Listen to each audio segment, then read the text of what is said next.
బట్టుపల్లిలో మాజీ మావోయిస్టు నేత ఆషన్న మరియు పార్టీ నేతలు అమరవీరుల కుటుంబాలను కలిసి ధైర్యం చెప్పి ఓదార్చిన ఆషన్న. లొంగిపోయిన మావోయిస్టులంతా తమ గతాలను గుర్తు చేసుకుంటున్న వైనం.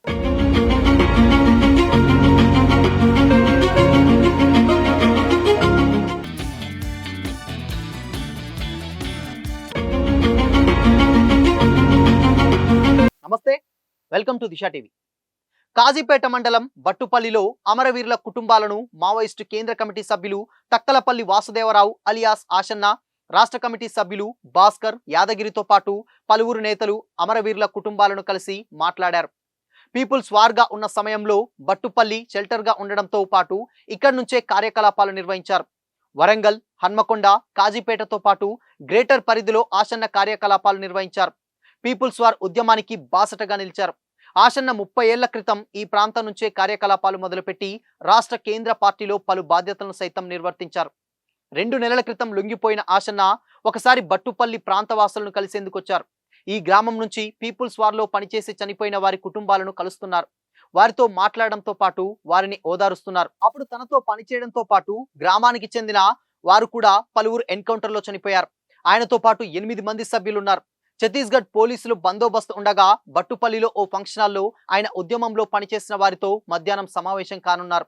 ఆషన్న 30 ఏళ్ల తర్వాత లొంగిపోయిన తర్వాత జనజీవన స్రవంతిలో కలవడం, వరంగల్ ప్రాంతానికి రావడంతో గతంలో ఆయనతో పనిచేసిన వారు కూడా ఆయనను కలిసేందుకు వచ్చారు. అయితే గతంలో ఉన్నటువంటి అంటే ఇప్పుడు మావోయిస్టులంతా కూడా మేజర్గా లొంగిపోయినటువంటి మావోయిస్టులంతా కూడా గతంలో వాళ్ళతోటి పనిచేసిన వాళ్ళని వాళ్ళ ఫ్యామిలీ మెంబర్స్ని కూడా కలుస్తున్నటువంటి వైనం దృశ్యాలను కూడా మనం సోషల్ మీడియాలో చూస్తున్నాం. గతంలో లేటెస్ట్గా అయితే మల్లోజుల ఎవరైతే ఉన్నారో ఆయన కూడా దాదాపు 40 సంవత్సరాల తర్వాత అక్కడ వాళ్ళ ఫ్యామిలీ మెంబర్స్ తోటి అంటే చాలాసార్లు లొంగిపోయిన తర్వాత కూడా ఒకసారి ఊరికి రండి అని కూడా చాలా సందర్భాల్లో వాళ్ళ రిలేటివ్స్ చెప్పడం జరిగింది. అయినా కూడా ఆయన రావడానికి నిరాకరించాడు. ఎట్టకేలకు మొన్న లేటెస్ట్గా జరిగినటువంటి వాళ్ళ తమ్ముడికి కొంచెం హెల్త్ బాగాలేదని తెలియడంతో అక్కడ ఆయనను పరామర్శించేందుకు కూడా ఆయన వెళ్ళడం జరిగింది. అంటే దాదాపు ఒక 40 సంవత్సరాల తర్వాత మల్లోజులు అక్కడికి వెళ్ళడం అండ్ ఆయనతో కలిసి మాట్లాడడం, ఆయనతోటి పనిచేసిన వాళ్ళు కూడా ఉన్నటువంటి కొంతమంది ఆయన తెలిసిన వాళ్ళు, పరిచయస్తులు, బంధువులు అందరూ కూడా వాళ్ళతోటి నవ్వుతూ ఫోటోలు దిగుతూ మాట్లాడుతున్నటువంటి దృశ్యాలు కూడా సోషల్ మీడియాలో చూసాం.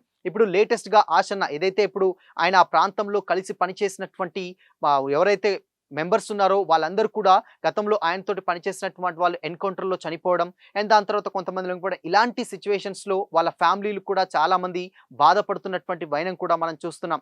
ఏదైతే ఎన్కౌంటర్లో చనిపోయినటువంటి పర్సన్స్ ఎవరైతే ఉంటారో వాళ్ళందరూ కూడా ఆయన్ని చూడగానే భావోద్వేగానికి గురై పెద్దగా విలపించినటువంటి దృశ్యాల్ని కూడా మనం సోషల్ మీడియా చూస్తున్నాం. అండ్ ఆయన మాట్లాడుతున్నప్పుడు కూడా చాలా మంది ఏంటంటే అక్కడ ఉన్న వాళ్ళు ఆయన మిమ్మల్ని ఓదార్చడానికి వచ్చాడు, ఆయనకు మీరున్నారంటూ కూడా మేము ఉన్నామనే పద్ధతిలో కూడా వాళ్ళందరికీ కూడా ధైర్యం చెప్పేటువంటి పరిస్థితులు అయితే అక్కడ కనిపిస్తా ఉన్నాయి.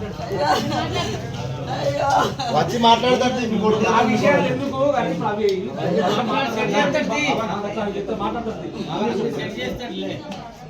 నీకు ధైర్యాన్ని నింపేదంగా చేయడం ఏం బాధపడదు.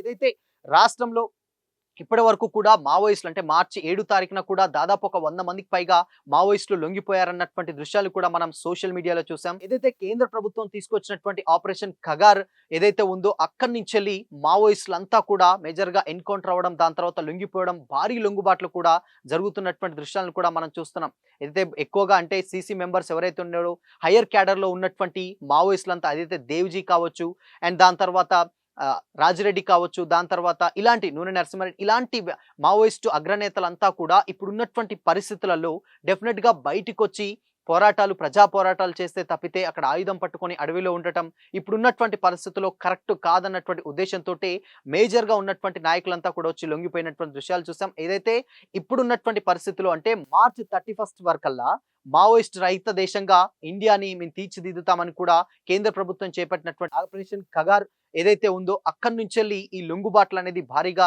రావడం జరిగింది. అయితే అంత మునుపు ఉన్నటువంటి ప్రభుత్వాలు ఏదైతే ఉన్నప్పటికీ కూడా నక్సల్స్ రహిత దేశంగా మేము చేస్తామని చెప్పినప్పటికీ కూడా ఎప్పుడైతే ఆపరేషన్ ఖగార్ని చేపట్టారో అప్పటి నుంచి కూడా అండ్ మారుతున్నటువంటి పరిసరాలు, ఎక్స్ మావోయిస్టులు వీళ్ళందరూ కూడా ఇప్పుడు ఉన్నటువంటి సిచ్యువేషన్స్, ఇప్పుడు సోషల్ మీడియా కూడా మేజర్గా పెరిగిపోయింది, దాని తర్వాత టెక్నాలజీ పెరిగిపోయింది, అండ్ దాని తర్వాత సోర్సెస్ కూడా ఎక్కువగా ఉన్నాయి, ఎంప్లాయ్మెంట్ కూడా ఎక్కువగా దొరుకుతుంది. ఇప్పుడున్నటువంటి పరిస్థితులలో అక్కడ ఉండి పోరాటం చేసేటువంటి విధానం ఇప్పుడు పెద్దగా ఉపయోగపడకపోవచ్చు అన్నటువంటి భావనతోటే ప్రతి ఒక్కరు కూడా బయటికి రావడం జరుగుతుంది. ఆ ఉద్దేశంతోటే ప్రతి ఒక్కరు కూడా ఇక్కడికి రావడం, అండ్ దాని తర్వాత వాళ్ళకి పునరావాసాలు కల్పించడం, దాని తర్వాత ఎంప్లాయ్మెంట్ కల్పించడం, ఏదైతే లొంగిపోయిన వాళ్ళకి కొంత ఆర్థిక సాయం చేయడంలో కూడా ప్రభుత్వాలు ముందుకు రావడంతో ఇవన్నీ కూడా దాటి వాటినన్నిటిని విడిచి జనజీవన స్రవంతిలోకి వచ్చేటువంటి ప్రయత్నాలు అయితే చేస్తున్నారు. ఇప్పుడు ఆ వీడియో చూస్తే మాత్రం డెఫినెట్గా మనకు అర్థమవుతుంది ఏంటంటే, అక్కడ ఉన్నటువంటి ఏదైతే ఎన్కౌంటర్లో గతంలో చనిపోయినటువంటి వాళ్ళు కూడా ఒక్కసారిగా కూడా ఆశను చూసి ఎమోషనల్గా గురైనటువంటి దృశ్యాల్ని కూడా మనం చూస్తున్నాం.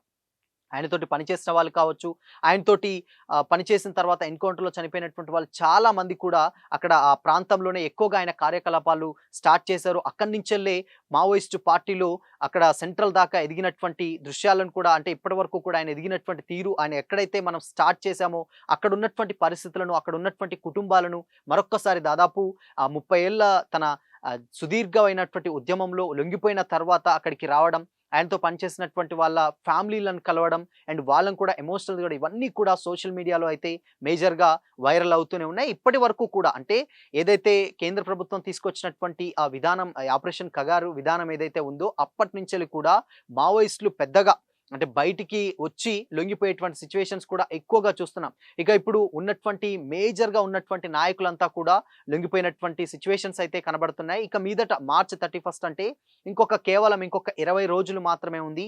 ఈ 20 రోజులలో డెఫినిట్‌గా ఉన్నటువంటి మావోయిస్టులు అందరూ కూడా లొంగిపోవాల్సిందే. ఒకవేళ లొంగిపోకపోతే మాత్రం డెఫినిట్‌గా ఇబ్బంది పడేటువంటి ఛాన్సెస్ ఉంటాయి. అంటే ఎన్‌కౌంటర్స్ కూడా పెరిగేటువంటి ఛాన్సెస్ కూడా లేకపోలేదన్నట్టు కూడా ప్రభుత్వాలైతే చెప్పడం జరుగుతుంది. సో చూడాలి మరి ఇన్‌కేస్ ఒక్కొక్కరిగా ఉన్నటువంటి మెంబర్స్ అందరూ కూడా బయటికొచ్చి వాళ్ళు లొంగిపోయేటువంటి దృశ్యాలు ఉంటున్నాయి. ఒకవేళ లొంగిపోయినటువంటి మావోయిస్టులు ఎవరైతే ఉంటారో వాళ్ళు కూడా ఒక్కసారిగా వాళ్ళ లైఫ్‌ని వెనక్కి తిరిగి చూసుకుంటే అసలు మన ప్రస్థానం ఎక్కడ మొదలైంది? ఎక్కడ మొదలుపెట్టాం? ఎక్కడ ఆపాం? సో మన చుట్టుపక్కల ఉన్నటువంటి బంధువులెవరు? వీళ్ళందరినీ అండ్ మనతో పాటు పనిచేసినటువంటి ఫ్యామిలీస్ ఎలాంటి ఇబ్బందులు పడుతున్నాయి? వాళ్ళందరినీ కలిసేటువంటి ప్రయత్నాలు ప్రతి ఒక్కరు కూడా వాళ్ళ గతాలను గుర్తు చేసుకుంటూ, వాళ్ళ లైఫ్‌లో ఉన్నటువంటి పర్సన్స్ సంబంధించినటువంటి ఫ్యామిలీలని ఒకవేళ వాళ్ళు చనిపోతే వాళ్ళ కుటుంబాలకు అండగా నిలిచేటువంటి దృశ్యాలను కూడా మనం చూస్తున్నాం. అందులో భాగంగానే ఆశను కూడా ఈరోజు అక్కడ బట్టుపల్లిలో ఉన్నటువంటి ఎన్కౌంటర్‌లో చనిపోయినటువంటి ఫ్యామిలీస్‌ని కూడా ఆయన కలిసి వాళ్ళతో మాట్లాడినటువంటి సిచ్యువేషన్స్ అయితే మనం చూస్తా ఉన్నాం. సో మరి ఇప్పటికైనా మేబీ ఇంకా 20 రోజులుంది. ఈ 20 రోజుల్లో ఉన్నటువంటి మావోయిస్టులంతా కూడా మాక్సిమం ఇక లొంగిపోయినట్లే అని కూడా ప్రభుత్వాలు చెప్తా ఉన్నారు. సో ఉన్నటువంటి వాళ్ళు కూడా వస్తారా? లేదంటే ఇన్‌కేస్ ఇంకేమన్నా పెండింగ్‌లో ఉంటారా అనేది తెలియాలంటే మాత్రం ఇంకొక 20 రోజులైతే వెయిట్ చేయాల్సిందే.